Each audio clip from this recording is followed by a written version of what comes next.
seconds. Draft. Lay out the cards numbers of 5. There should be 14 cards. Collect the cards. You have 50 seconds.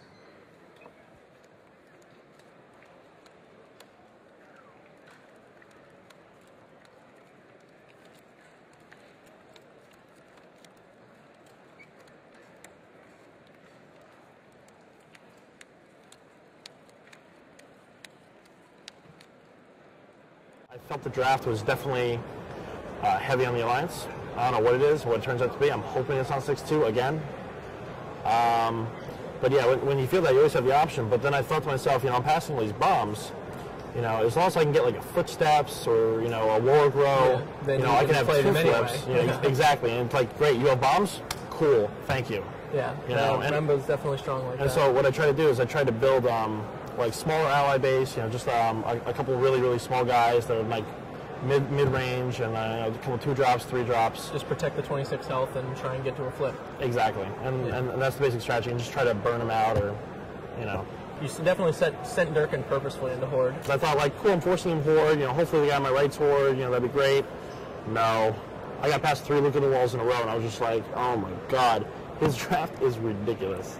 Pack 7 seemed particularly weird to me. When you had the Chassin, that was a good signal for Priest, obviously, but there was also still a Tyranni's Saithblade there, which is very odd to see so late, and an Anchor at Vilua. So did you auto-pick the Chassin and just want to make sure everyone stayed out of Priest when you see such a late pick? Or I really wanted to. As soon as I took my Infusion second pick, I was like, okay, you know what? I'm forcing Remba. We'll see what happens. Just going to force Remba. Remba's a ridiculous flip. I already have the Infusion. If I can get some allies to back it up, I have a really solid draft. If I had stuck with my very first pick, the draft would have been ridiculous. I noticed there was a lot of Outdoors sticking around in the packs. I was really surprised last pick when the 5-drop 4-5. In the last pack, Javelin and Kento both wheeled in the same pack. And I went, okay. I was considering them being first picks. Yep. Pack 14, you took another Fracture to keep people off Mage. That's a serious hate draft kind of thing, because if they counter, say, the Infusion, it's game over for me, that kind of thing. Countering my good allies. I agree with that. In Pack 12, you took a Gareth Iron Shot over Absorb Magic. A lot of people have liked having Absorb Magic around so they can beat random bombs like Finishing Shout and Fuel for the Fire. Were you just more concerned about making sure you got to your allies or having enough playable allies? I just get some weapons, right? Yeah. That was in Pack 3, yeah. That was the one I took it over, yeah. The Gareth in Pack 1, Gareth Iron Shot versus Absorb Magic. At that point, I realized that I didn't really have any kind of beaters or any kind of, and I kind of want to have tricks. Something to remove guys. Yeah. Exactly, and if I'm on the play and I have him in play and I'm able to control some of the board, I can just keep swinging with him. He's got long range, and it's actually kind of nice. So at the end of Pack 1, we had pretty much approximately 10, 11 playables with a little wiggle room on your faction thanks to the early picks. I was happy with the Fallen Corruption. So at the end of Pack 1, were you pretty much satisfied with where you were? Wish I went Horde. I just immediately thought, I really wish I'd gone Horde. And then I was like, but it's too late. I'm already kind of, I'm already forcing Remba, so I was just like, you know what, I'm going to stick with it this time and just see what happens. So in Pack 2, it becomes really clear with a lot of Horde setup that there is a Horde dearth on your left. There's not enough of it. When you saw the Wrathtide Longbow came third, and I thought that was particularly strange since you sent a Bloody Welcome pretty late. So, and then we saw multiple Bog Spikes. So it seems pretty clear that there's no Hunter at the table. I think that was really weird. Yeah, Hunter's a very tempo-oriented deck, and especially with Shadow in the last pack, but we didn't see any Shadows. Nope. So you think maybe the Hunters were relying on the wheel for the other cards, or? I don't feel that the Hunters had very strong decks. I feel like maybe if there are any Hunters in our draft, there's either 2 of them like right next to each other on the other side of the table, or they just didn't decide on Hunter till the last pack. That's probably a good read. Pack 7 in pick 7 in Pack 2 was probably, I think, the one that signaled that you're definitely in the correct class when you had Castigate and Salvation.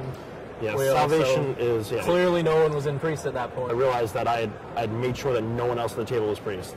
And that's a really big thing, because there are a lot of good Priest cards coming around. It's really hard to share. Salvation is absolutely silly when it goes off. Especially with guys like the big 2/5 that they have to throw other guys into to try and remove. Yep. High toughness guys.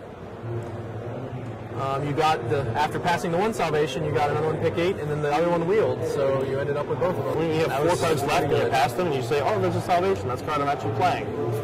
Most surprising pack of Pack 2 was probably pack 9 when the Jive of the Relentless wheeled. I looked at that and I went, oh my god. I had a flashback at Columbus where it was 6 of us were Alliance and 2 Horde, and I was just like, this is happening again? Really? Yeah. I could see it written all over your face right there. I noticed in pack 10 you cut Delrak the Vile over a Blaze. So it was I knew no one was try and pinprick. prevent. Over the Blaze, I didn't care about the Blaze because no one was pinprick. Honestly, I've been passing Dirk in enough bombs. Seriously. In pack 1, you took Vindicator Lauren from Hunt. That guy's sizable, pretty popular guy. Big guy gets there. Consistently 4-4-4-4 on the play. That's really good. It's 100 Bloodblade without the defect. I think the deepest cut you made was definitely the 3rd pick finishing shout. A lot of people said this card is way too good for an uncommon. It is so dumb. That card hits the table, and if you don't have an answer literally right there at instant speed, that's all you lose the game. It's silly and a half. And it was a wild for 1 less. It was a deep cut over 3 playables, all in your ally base. So, yeah, that seems. You can't. If I pass that was unfortunate. If I pass that, I have no shot winning the draft. Shadow Word Agony, which you got a pair of. Yeah. That card is incredible as it seems, or. On the play, that card is stupid. You play it on turn 3, and then it doesn't even matter if they have bombs. It's not going to get to them. Yeah. Their hand's going to be gone by turn 5, maybe. Complete quests in order to get anything going. Yeah, and it gives you such tempo that 1 turn of non-tempo on the play will just win you the game. I noticed pick 7 of pack 3 interested me when you took Cipher of Damnations over Equal Opportunity. I think we were a little light on quest at that point. I've had a lot of personal success with Equal Opportunity. But I thought, since I was going priest to the table, and it's not a really good priest card, I figured it might wheel. Pack 9 was definitely a gift when the Footsteps of Illidan wheeled. Nobody had decided to hate on Remba there. It's kind of good. Okay, I didn't get any War Grows. I have 1 Infusion, now I have Footsteps. I believe that attaches. And then pack 11, we get the pick between Vindicator Javelot and Vindicator Kentho again, and you went with Javelot, the bigger guy. Yep. Were you just deciding to pretty much concede the early game and trying to stall out because you already had the minor Steel Whiskers and stuff? I have 2 minor Steel Whiskers. I have a whole bunch of other little low drops, whatever. I figured they'll get me to the point where I can just start dropping fatter ones, and then fatter ones, and then... And just try and out-toughness or out-health the opponent? Steal theirs and go nuts. At the end of pack 2, what did you decide you really needed for the deck? Into pack 2? I knew I was pretty solid with quests. I could use a couple more. But in pack 2, really the only thoughts going through my mind was...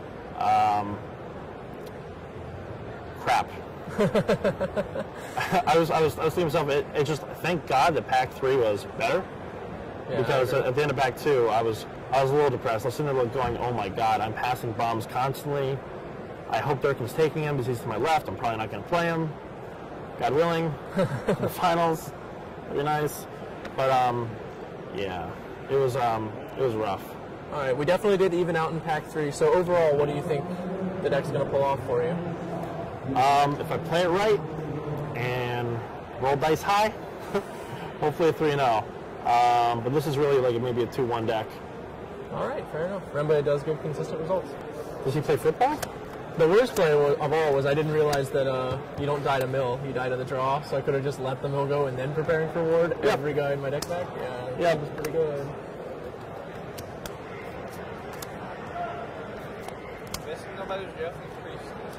No, Priest was definitely open. All the cards were wheeled except for 1 equal opportunity.